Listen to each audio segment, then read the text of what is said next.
মহিলা নেত্রী রুমা বলে গেছে, আপনারা অনেকে হয়তো জানেন না যে আজকে যে এখন যে নির্বাচনটা হইতেছে, নির্বাচনে যে আপনারা ভোট দিবেন, এইটার সুযোগটা আপনারা পাইছেন আমার কারণে।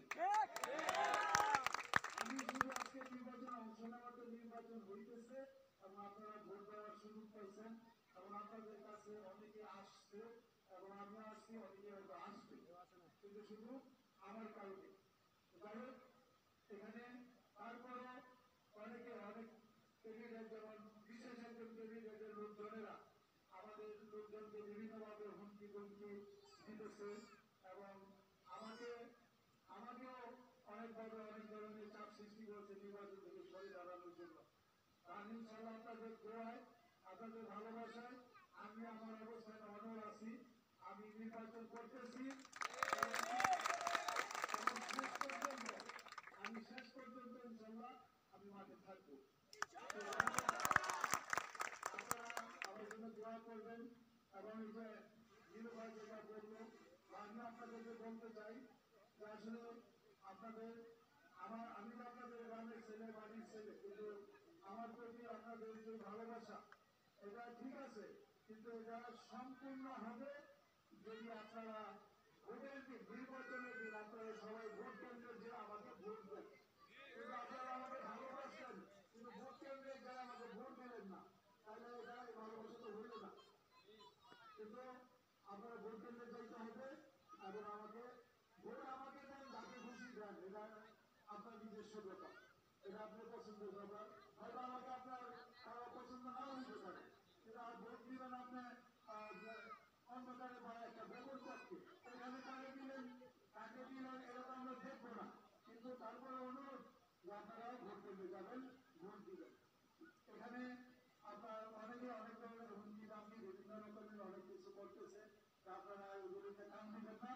আপনারা এটা জানিয়ে রাখেন, ইনশাল্লাহ নির্বাচন হবে, নির্বাচন সুস্থ হবে এবং আপনারা যার নিজের ভোট নিজে দিবেন, যাকে খুশি তাকে দিবেন। এখানে কেউ কোন রকমের বাধা বিপত্তি সৃষ্টি করতে পারবে না। আপনারা এই ব্যাপারে অন্তত নিশ্চিত থাকেন, আমি এটা আপনাদের গ্যারান্টি দিলাম। অনেকে এবং তারা আর কোনো উপায় নাই, আর কোনো রাস্তা না পাইয়া বা তাদের যে ভোটের মাঠে কোনো ভোট নাই, তাদের কোনো অবস্থান নাই, এখন তারা বিভিন্ন রকমের গুণাও প্রকাশ আছে।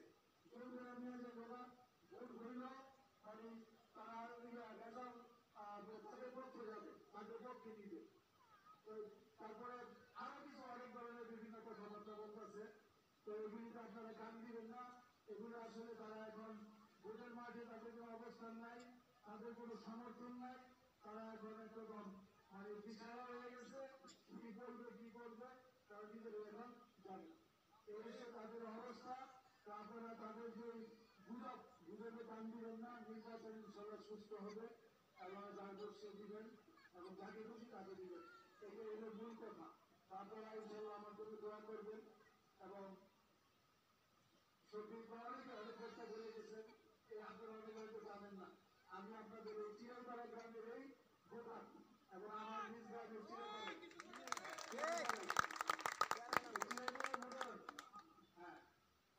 আমি যদি আল্লাহর রহমতে আপনাদের দোয়ায় আপনাদের ভোটের মাধ্যমে আমি নির্বাচিত হই, তাহলে চিরাইপাড়ার এই সম্মান, এই চিরাইপাড়ার এই সুনাম তথা মুসাফুরবাসীর সুনাম, ভাঙ্গরবাসীর সুনাম বা সারা উপজেলাবাসীর সুনাম।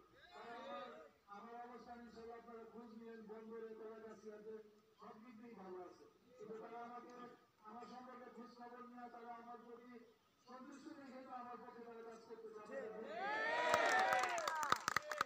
আমি মনে করি যে উপজেলাবাসী, সারা উপজেলাবাসী আমার মাধ্যমে যে নির্বাচনে ভোট দেওয়ার সুযোগ পেয়েছে, এই জন্য তারা আমার উপর সন্তুষ্ট এবং আমার কর্মকাণ্ড সম্পর্কে তারা তাদের খোঁজ খবর আছে, তারা জেনেছে, যার জন্য আজকে তারা সবাই একজন হয়ে আমার পক্ষে নেমেছে যে আমাকে তারা ভোট দিবে এবং আমাকে নির্বাচিত করবে। এই ক্ষেত্রে আপনারা আমার নিজ গ্রামের, নিজ এলাকার, নিজ ইউনিয়নে আপনারা চেষ্টা করবেন মানে আমাদের যে এইখানের যে ভোট সংখ্যা এটা সর্বোচ্চ যাতে ভোটটা কাজ হয়, এই জন্য আপনারা চেষ্টা চেষ্টা করবেন। আর আপনারা যারা নেতাকর্মী আছেন আপনারা প্রধানমন্ত্রীকে ভোট কেন্দ্রে যাওয়ার জন্য উৎসাহিত করবেন এবং তাদেরকে বিভিন্নভাবে সুযোগ সুবিধা করে দিবেন যাতে তারা ভোট কেন্দ্রে যেয়ে ভোট দেন।